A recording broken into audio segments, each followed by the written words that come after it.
Brian and Lisa Happ. Welcome to the podcast. Thanks, Jordan. Hey, mate. Thank you. I'm super excited to get you guys on. I've had the pleasure of working with you over the last, eight to 12 weeks now. It's probably been longer. It's been a couple of months at least.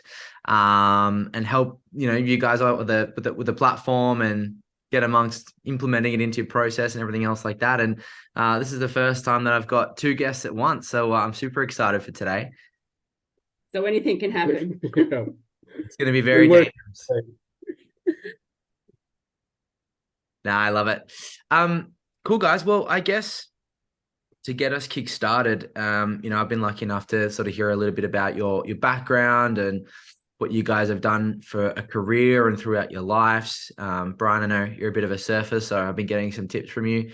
But I think if, throughout your journey, do you feel like you have built sort of a philosophy around building out a property portfolio? And if so, is there anything, what would that philosophy be? And has that changed over time?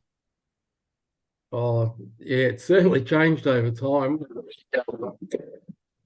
Like when we came together, both of us, well, Lisa had an investment property. I'd had investment properties and sold off.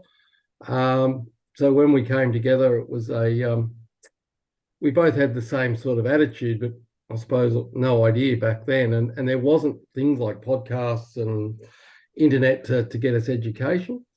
So we've made some mistakes along the way and learnt more and more and built up a really solid portfolio ourselves now. But, our first joint venture together, we bought a block of land and we slapped a volume build property on top of that and didn't go anywhere for 10 years.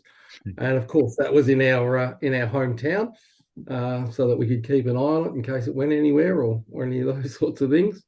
Then we learned a little bit more, and you're going to like this one, Jordan. I had a longboard theory. Nice. So traveling around on holidays and those sorts of things, and we had little kids at the time and went to sort of holiday spots where they had gentler waves. We're like, hey, the property prices around here are expensive. And then went to other places with similar sorts of waves and going, hey, these are expensive. This one isn't expensive yet. So I had the theory that capital growth was conditional on the quality of the wave and who it suited. And it's proven to be very, very right. So if you look at it, we bought in Sunshine Beach on the back of Noosa and the points there. And a couple of other locations that are proven really, really well. And if you look at places like Byron and all those sorts of things. But then we got real education and moved on. And I think one of our biggest philosophies is diversity, is know what your game is, know where you're going to go, and have a strategic diversity in that portfolio and a nice balance. I love it. It's probably the first philosophy I've heard. That's in relation to waves and surfing, but it's so true, right? And I think deep down, I mean, you obviously got the hidden elements of that lifestyle drivers that are bringing towards it. But I think it's pretty cool, given when you did start and not having that education and not having those podcasts and other things to listen to, or probably even the same amount of data that we've got access to today and understanding all the different metrics around demographics and locations and stuff that we have today. I think it's probably not a bad concept, to be honest, because wherever there's got that lifestyle driver, says one area has got strong values of properties or had strong growth previously. If other areas are similar and more affordable to get into, then there's nothing to say that those growth drivers won't come through to those areas as well. So no, I love it. It's really good. It's a great one. It is that life, and again, we identified it later in life when we got some education. It's the lifestyle drivers that sort of we were identifying, just didn't name or categorize at the time. Yeah, different world now. Hey, so I mean, if you had the opportunity to go back to young Brian and Lisa, that would be interesting. I'd love to go back and visit young Brian and Lisa. But if you could tell yourself something when you first started to building out your portfolio, what would it be? I think one of the things is definitely education. Like, it's really important to know what you don't know or to actually learn some basics around it.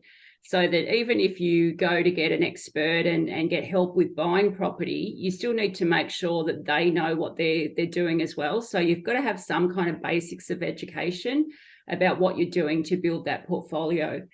And then obviously things like, if you can find a mentor, or, you need to get a plan. So what is your end goal? And then trying to work back through and actually doing that. I think we learned after our first get together property was, buying an, established house is probably better than buying a block of land, putting a Metricon house on it, and then just having to sit on it because you can't get equity, you can't get anything to do your next deal. So, obviously now that we know that, we know what not to do, I suppose, in that kind of sense. So yeah, definitely get educated, find a mentor if you can, who's done it before, to help you through those things of going, yeah, actually, that's not what you should be doing. But definitely, yeah, look at the right strategy for your situation to make sure that you meet that end goal, which with whatever that is.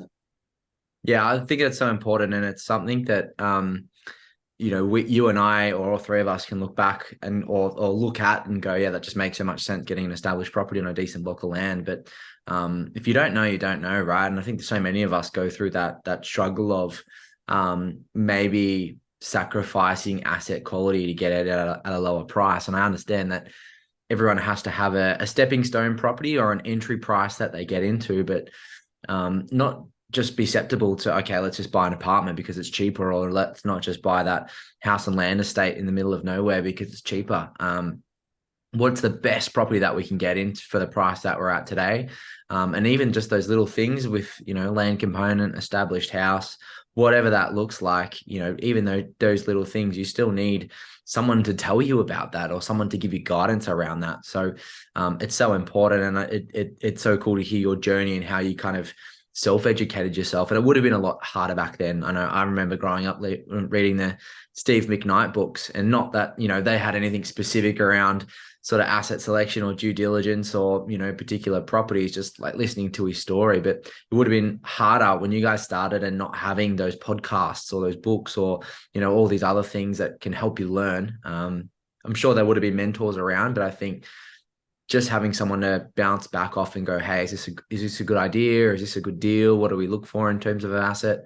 I think that's so important. Yeah, definitely. And looking sort of at your portfolio now, I mean, is there anything specifically that you feel like you would like to change, or has there been things through the process that you have already changed about the portfolio? Yeah, mate, there's been quite a bit. That first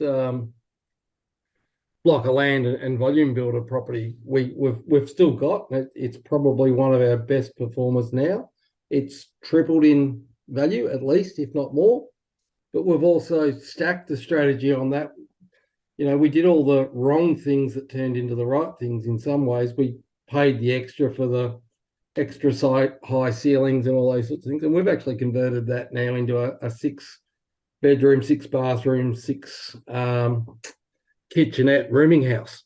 So we went from $500 a week rent to just under $2,000 a week on that one. So yeah, that's where we've had education, learned a lot, and implemented sort of change strategies. We are not ones that don't say don't sell if the property's not in there, not performing. So our first venture into BA, we purchased a property quite a few years ago through a BA. And when we looked at it, it really wasn't performing. So we offloaded that one. That then let us buy another property, cash flow positive property with a deal strategy on it. We're currently in due diligence phase at the moment, purchasing a industrial site on the Sunshine Coast, and that's in our SMFS. So we've built up a fair bit in the SMFS and allowing us to sort of place. Our portfolio's got some standard rentals, some rooming, some dual key or dual lock, and dual income, and a couple of commercial properties in there. So talking about that diversity, earlier, that's sort of, we practice what we preach.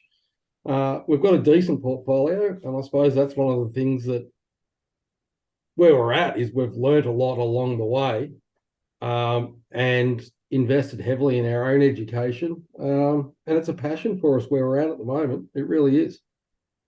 Yeah, I think what you've done is incredible. Even hearing that story of transitioning a bad property into a good property, it's not something that you hear commonly, and most people have a dud asset in the portfolio and go, "Oh, I'm just going to offload this. It's a lemon. I can use the cash somewhere else better utilized." But I think, just having that mindset around, well, how do we what's the best and highest use case for this asset, and converting it into a 6-bedroom rooming house is awesome. Hats off to you guys for even thinking of doing that, and going through the whole process of going through a major builder and all the. I used to work for one for about 10 years. I know all the headaches and ups and downs that can go along with that process, but turning a bad situation into a good one is awesome. And you didn't have to cop the transaction costs in and out for that asset as well. So, and it's interesting because a lot of people talk about, different properties for different purposes, right? So you could go for that, house and land for a growth perspective, and it might have served that purpose. Well, as you said, it didn't serve that purpose for a while, but it might have served that purpose over, a medium term. And then now you've turned it into a high cash flow asset, which is really cool. So yeah, that's so interesting. And I love that diversification piece as well, because it's so important. And a lot of people talk about diversification as in location, but I think what you guys have done in terms of diversification of asset type, asset class, is really important too, because, there's markets within markets around a country, but then there's also markets within asset classes and the types of assets that you look for. So big fan of that diversification piece as well. Now, I've been lucky enough to be on this journey with you guys in terms of starting the business and becoming buyer's agents. And I love you sell yourselves go through that. At one point in time, did you go, okay, we've built a portfolio, we're happy with where it's at. We want to start to help other people help build their own portfolios and help them through their journey. When did that sort of light bulb come on for you guys and go, all right, we really want to start a business within this? I think one of the light bulbs was when Brian said, after this property, we've got no more properties to buy. That's it. So with me, I'm like, oh, but what am I going to do now? I like looking at property. I like trying to find good deals. I like that kind of stuff. So I was a bit like, oh, what am I going to do with my spare time? So I think that's where part of it kind of started, where it was like, well, actually, I don't want to give up looking for property, researching, and that property knowledge we had. We'd naturally had started educating other people ourselves anyway, or helping friends and that to teach them, I suppose, about education or the education around property.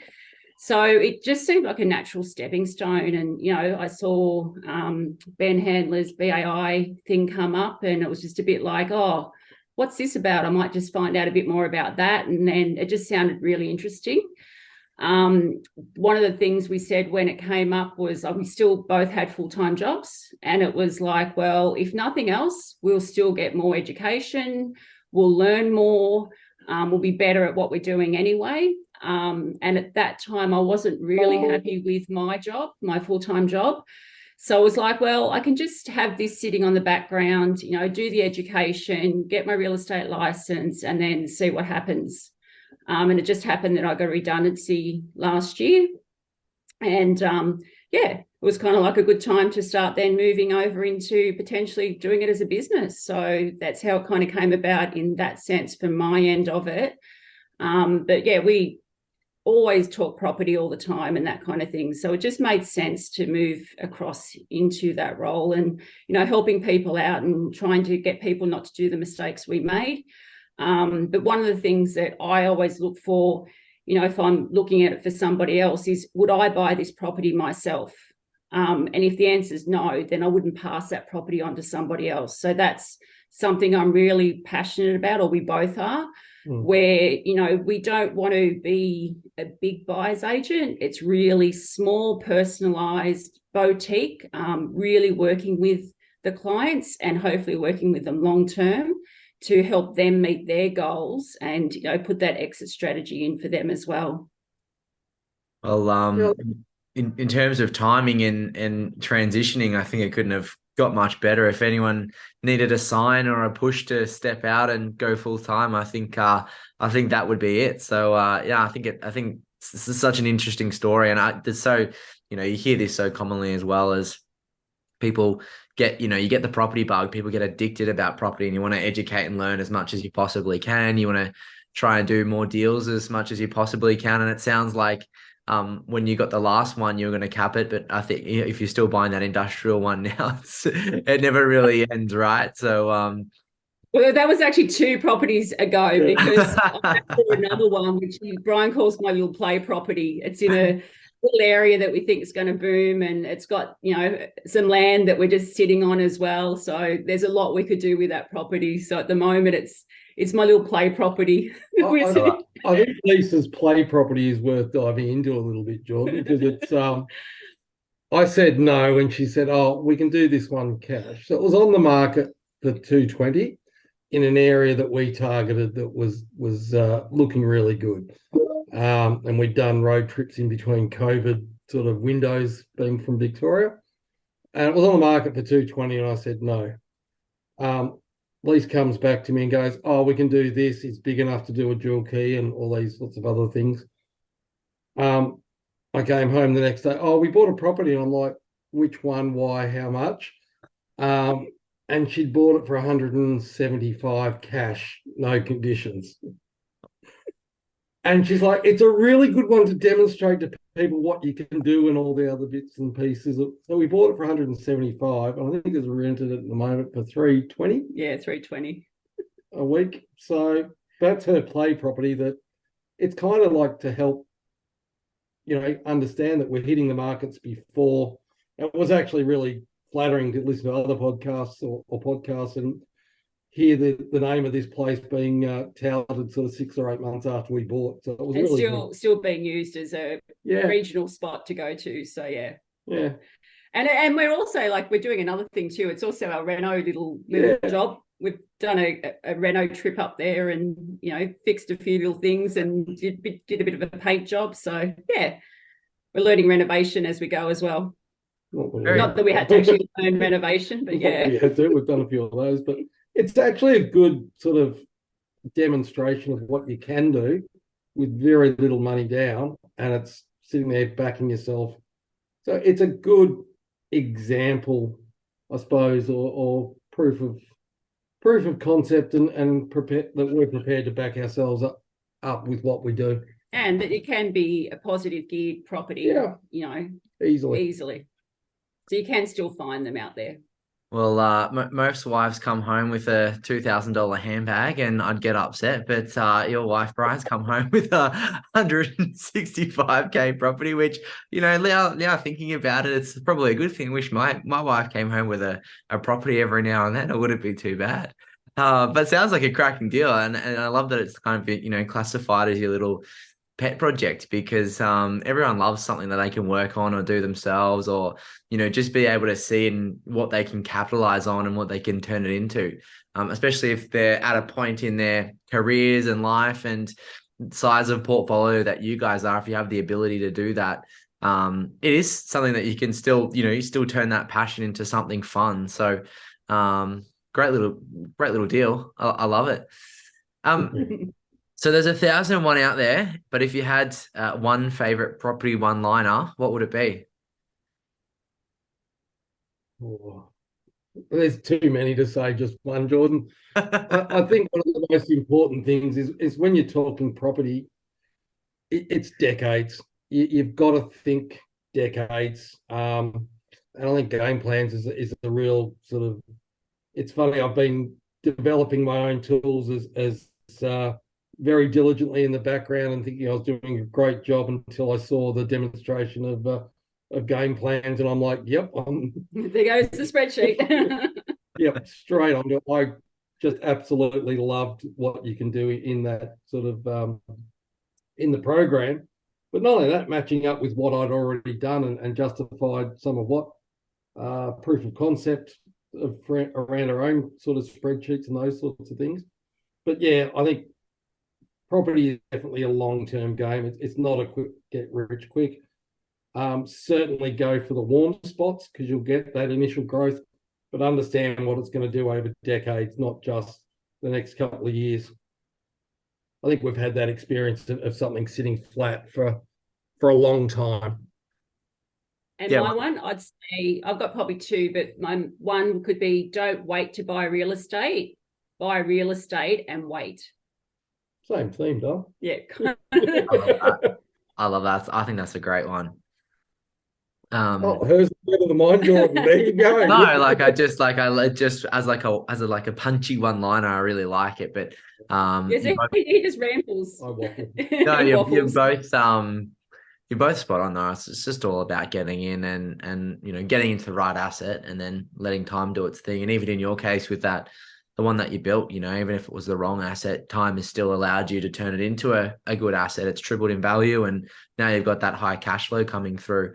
And it just goes to show that property is really a long-term game. If you wait long enough, you're going to see those returns. And I think it's so important to just have that longer-term picture. And I love the feedback on the platform. Thank you. But I also love your comments. You've suggested a few things in there that we're adding in for this release, which will be really cool. And I love being able to work with you through, not only transitioning your spreadsheet into the platform and just double checking some of those numbers.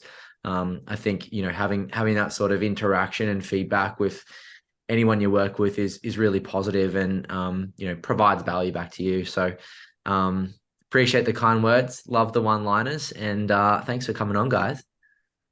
Thanks, Jordan. Thanks, mate. Really appreciate it.